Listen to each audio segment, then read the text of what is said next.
Europe 1, 7h13, Thomas Soto. Voilà, il y a Anissé qui fait disparaître les Twingo et puis il y a Nicolas Barret qui nous parle voiture ce matin. Bonjour Nicolas. Thomas, bonjour. L'édito éco, Nicolas, directeur de la rédaction des Échos. C'est un projet majeur vraiment pour l'avenir du constructeur français PSA, le projet de fusion avec Opel qui pourrait être officialisé dès cette semaine. Mais Nicolas, les obstacles qui se dressent encore sur la route sont nombreux. Oui, évidemment, sur le papier, ce mariage a beaucoup de sens. D'ailleurs, le PDG d'Opel l'a lui-même reconnu dans un tweet, c'est la mode. Mais General Motors vendrait la marque allemande 2 milliards de dollars. Il clôturerait une aventure européenne qui lui a fait perdre plus de 15 milliards de dollars depuis les années 2000.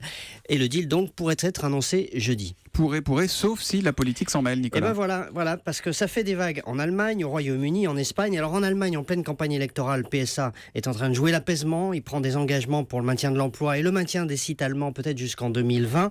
Le cas du Royaume-Uni est différent à cause du Brexit. Ça, c'est très intéressant. La première ministre britannique Theresa May est en position de faiblesse. Elle a dépêché discrètement son ministre de l'Industrie à Paris en fin de semaine dernière pour offrir à PSA des garanties, un peu comme à Nissan, c'est-à-dire des aides pour les voitures électriques, pour les équipementiers qui vont s'installer, etc. Theresa May va rencontrer d'ailleurs le patron de PSA, Carlos Tavares.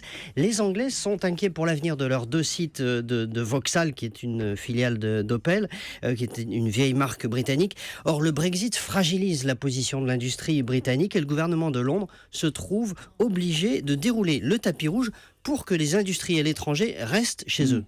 On parle à terme d'un rapprochement de PSA avec General Motors. C'est le sens de l'histoire, ça, selon vous ? Oui, parce qu'avec Opel, PSA devient plus gros sans atteindre la taille critique des très grands constructeurs. Alors, ce rapprochement avec GM paraît peu probable à court terme. PSA et Opel vont avoir au moins 2 ans de restructuration à gérer en Europe. Après, pourquoi pas ? Le paysage change vite dans l'automobile. Il y a 3 ans, PSA, je vous le rappelle, était quasiment en faillite. Depuis, il est devenu prédateur. Et il y a d'autres grands mouvements. Pourquoi pas avec General Motors qui pourrait se préparer. En tout cas, ça bouge dans le milieu de l'automobile et ça devrait bouger cette semaine. Merci Nicolas Barret, à demain.